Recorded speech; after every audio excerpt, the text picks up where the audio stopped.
नमस्कार, मैं हूं मोहम्मद आसिफ और आप देख रहे हैं इस पे नई न्यूज़। इस पे नई न्यूज़ में इस वक्त मेरे साथ बेहद खास मेहमान दीपक मौजूद हैं। दीपक, आपका बहुत बहुत स्वागत है। सवाल ये है कि आखिर कांग्रेस के एक वरिष्ठ नेता ने बड़ा सवाल खड़ा किया है। दीपक, उन्होंने ये कहा है कि बीजेपी खत्म होने वाली है, वो भी तब जब अगर पीएम मोदी जब नहीं रहेंगे, यानी पीएम मोदी जब तक है तभी तक बीजेपी है, उसके बाद बीजेपी खत्म हो जाएंगे। उन्होंने ये भी कहा कि कांग्रेस हमेशा से रहने वाली है।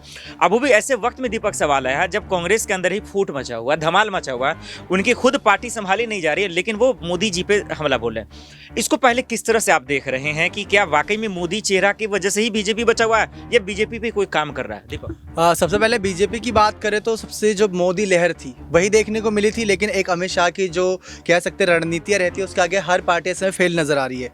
तो मोदी है तो मुमकिन है, नारा चल ही रहा है, लेकिन उसके साथ एक और नारा भी जुड़ चुका है, योगी है तो यकीन है। तो एक पॉइंट पर मोदी सरकार भी यानी कि बीजेपी भी यही सोच रही है कि इन द फ्यूचर हम किस तरीके से पार्टी को देखते हैं। अब ऐसी बड़ी पार्टी बन चुकी है, हाल ही में 5 स्टेट के जब इलेक्शन हुए 4 स्टेट में विजय पाई, तो ये समझ चुके हैं कि अब ऐसी नींव हमने धर दी है जो आगे फ्यूचर तक बहुत जाने वाली है। तो मोदी है तो मुमकिन है वो नारा तो चलता ही रहेगा, वो जब तक मोदी जी हैं तब तक चलेगा ही लेगा। लेकिन बीजेपी के जो सबसे मास्टरमाइंड अमित शाह हैं वो कहीं ना कहीं आगे की रणनीतियों को सोचकर अभी से चल रहे हैं, और ऐसा भी कई जगह माना जा रहा है कि 2024 में कुछ बड़े चेहरे हमें देखने को मिल सकते हैं मोदी के साथ साथ। लेकिन एक जो होता है, मोदी लहर चली थी वो अभी तक चल रही है, अच्छी बात है, लेकिन कांग्रेस के अंदर ही फूट चल रही है। और जिस तरीके से कहते हैं कि जो घायल शेर होता है वो काफ़ी लड़खड़ाता है, काफ़ी वापसी का मौका पाता है, लेकिन कांग्रेस शायद वापसी का मौका अब बहुत मुश्किल है वापसी का मौका पाए। लेकिन मोदी सरकार है वो अलग तरीके से काम कर रही है, अलग रणनीतियों पर काम कर रही है, युवा रोजगारों पर काम कर रही है, और जिस तरीके से वो काम कर रही है अपने जो फ्यूचर कह रहे हैं, फ्यूचर को ध्यान में रखते हुए रोजगार और अंदर जो प्रोजेक्ट्स हैं उनको लेकर, तो जनता कहीं ना कहीं बीजेपी को याद रखेगी। कमल के जो बटन पर एक वो होता है कि निशान दबाना है, तो वो चीज़ों को अब याद रखेगी। मोदी का नारा चला था, लेकिन बीजेपी सरकार अच्छा काम कर रही है, अब लोग ये भी बातें कर रहे हैं। लेकिन तो कांग्रेस के नेता ने जो कहा उस पर आपका क्या टिप्पणी? ये तो आपने बीजेपी के बारे में बता दिया, मोदी जी के बारे में वो ये कह रहे हैं दीपक, जो मैं चाहूंगा जनता को बताइए कि मोदी के बाद बीजेपी खत्म होने वाली है और कांग्रेस एक ऐसी पार्टी है जो हमेशा रहने वाली। इस पे आपका क्या? अगर आप देखिए इस समय कई पार्टियों के, कांग्रेस के ही ऐसे नेता हैं जो बीजेपी के साथ ज्वाइन हो रहे हैं। आप ये भी देखिए पिछले कुछ सालों में अगर आप लिस्ट निकालेंगे तो कई बड़े बड़े चेहरे हैं जो बीजेपी के साथ शामिल है। उसके पीछे का रीज़न ये नहीं कि वहाँ मोदी है, वहाँ ये है कि एक ऐसी एक सरकार है जो काम ऐसा दमदार कर रही है, जो लोगों को ध्यान में रखते हुए काम कर रही है। और यहाँ पर सरकार अपनी अलग बन रही है, लेकिन कांग्रेस के ही कई सारे जो एक विधायक MLA मतलब जो भी हैं सब उनके साथ जुड़ रहे हैं। तो वो चीज़ कहीं ना कहीं अब विधायक लोग, पार्टियाँ भी ध्यान में रख रही है। और जो कांग्रेस के नेता ने बयान दिया है, अच्छी बात है, कुछ बड़ा आगे की सोच के बयान दे रहे हैं, लेकिन कांग्रेस की सरकार की तरफ से ऐसा बयान बहुत ही हम उम्मीद नहीं करते, क्योंकि पार्टी खिलाफ बोलती है। लेकिन मोदी के बाद सरकार टूट जाना ये बहुत बड़ा बयान है। नहीं कर रहे हैं कि नहीं, ये बिल्कुल गलत कह रहे हैं, ऐसा कह रहे हैं। लेकिन दीपक, एक अब मेरा पर्सनल सवाल है जो मैं आपसे जानना चाहता हूँ। 2014 के बाद से हम लोग का कॉलेज लाइफ रहा होगा, लेकिन मैं जहाँ जहाँ गया, ग्राउंड रिपोर्ट करने आप भी गए होंगे, हर जगह कभी भी मैंने ये नहीं सुना कि इस राज्य में बीजेपी की सरकार है। हर जगह मैंने सुना मोदी सरकार, मोदी मोदी, हर हर मोदी, घर घर मोदी। तो क्या एक पार्टी से ज़्यादा एक शख्स को इतना तवज्जो देना, वैल्यू देना, क्या वाकई में उससे पार्टी का रिपुटेशन खराब नहीं होता?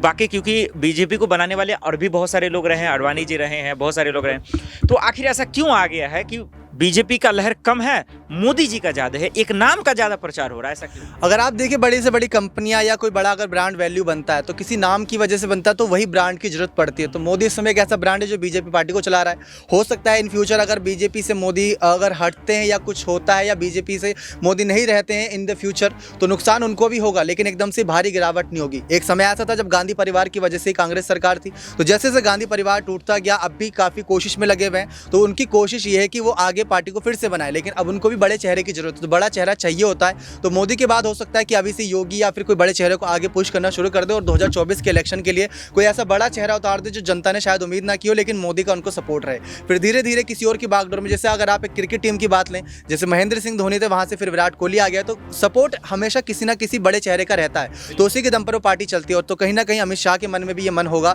सोच विचार होगा कि अगर मोदी है, अभी चल रहा है, सही है, राज्य में सरकार बननी है, बीजेपी से ज़्यादा ज़्यादा कहीं ना कहीं मोदी की लहर है। अगर आप देखें जो ज़्यादातर जब रैलियाँ निकलती हैं लोग मोदी के चेहरे के मुखौटे पहने घूमते हैं, कमल के बटन के हमें कम देखने को मिलते हैं, तो वो भी कुछ निशानियाँ होती हैं कि कितना बड़ा ब्रांड एक मोदी नाम का बन चुका है। तो वही कहीं ना कहीं अमित शाह के दिमाग में होगा। तो अमित शाह पर भरोसा रखिए, वो बीजेपी सरकार को अलग निकालेंगे, लेकिन कांग्रेस अभी से ही 2024 की तैयारी करें, ये भी एक अच्छी बात है। अच्छी बात है, लेकिन एक खेल के अंदाज में, स्पोर्ट्स के अंदाज में आपने दीपक कहा था, मेरा उसी में सवाल है कि बीजेपी के पास तो कैप्टन है, एक से एक टीम है, एक से एक प्लेयर है, किसी चीज की कमी नहीं। लेकिन कांग्रेस की बात करें, जिसने आरोप लगाया बीजेपी पे, जिसने सवाल खड़ा किया, उसके पास ना कैप्टन है, ना बॉलर है, ना बैट्समैन है, और उसके बावजूद वो कह रहे हैं कि फिर भी वर्ल्ड कप जीतेंगे, यानी 2024 का चुनाव जीतेंगे, कांग्रेस हमेशा रहेगी। किस बेस पे वो कह रहे हैं? आपने बिल्कुल मतलब अपने सवाल में आपका जवाब भी छुपा है कि अगर एक टीम के पास कप्तान है, मतलब अगर आप देखें एक घर का जो मुखिया होता है, अगर वो घर को चलाता तो घर चलता भी सही ढंग से।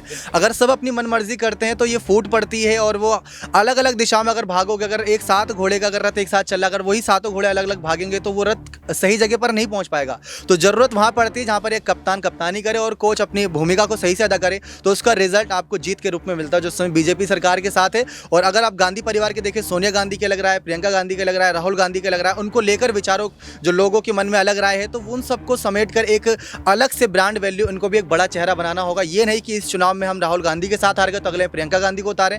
तो ये चीज़ चलती रहेगी। आप एक के साथ जाना पसंद करेंगे तो वो आगे कहीं ना कहीं जनता की पसंद जरूर बनेगा। एक सवाल ये भी है राहुल, दीपक माफ कीजिए, बहुत अच्छी बात आपने कही, जो मैं चाहूंगा आपसे कि जब राहुल गांधी हार गए तो फिर दूसरी बार प्रियंका गांधी को दे रहे। प्रियंका गांधी जब यूपी चुनाव को प्रचार करने के लिए आई तो लोग कहने लगे कि इंदिरा गांधी का उसमें रूप देख रहा है। रूप देखने से ही क्या सारी क्वालिटी आ जाती है, या इंदिरा गांधी की तरह मेहनत भी और काम भी दहलीज पे उतर के करना होता है? ये सिर्फ रूप से ही काफी है? अगर आप देखें कोई खिलाड़ी जिसकी खासियत अगर सचिन तेंदुलकर जैसी, ये नहीं इसका मतलब नहीं वो 100 शतक मार देगा, कुछ मैचेस के लिए वो भी चलते हैं, उसके बाद उनका भी कहीं ना कहीं फ्लॉप एक शो आता है। तो वही चीज़ राहुल गांधी का भी रहा, वही अब प्रियंका गांधी का भी रहा। अब जो अगला इलेक्शन होना है, अगर उसमें प्रियंका गांधी इसी जोश, इसी जज्बे, इसी कॉन्फिडेंस के साथ आती है तो माना जाएगा कि कांग्रेस सरकार इसी चेहरे के साथ आगे बढ़ना चाह रही है। कांग्रेस सरकार अपने आप में अपने पार्टियों के नेताओं को लेकर ही कॉन्फिडेंस नहीं है, तो जनता उन पर कैसे कॉन्फिडेंस, उन पर भरोसा जताए। जो सबसे बड़ी नींव होती है, एक मशहूर वेब सीरीज का एक डायलॉग है, trust is the most expensive thing in the world. Trust अगर आप रख रहे हो, किसी इंसान पर रख रहे हो, तो जनता भी उस पर ट्रस्ट दिखाती है। भरोसा जीतना बहुत मुश्किल काम है, लेकिन अगर आप भरोसा जीत लोगे, दिल जीत लोगे, तो जनता आपको वो प्यार देगी जो आप चाहते हो। एक आखिरी सवाल की ओर रुख करते हैं दीपक, और आपसे जानने की कोशिश करते हैं। चुनाव का वक्त है, हर लोग अलग अलग भविष्यवाणी करते हैं। प्रशांत किशोर है, चुनावी रणनीतिकार हैं, वो भी कहते हैं कि बीजेपी को कोई अब हरा नहीं सकता क्योंकि उनके लिए विपक्ष नहीं है।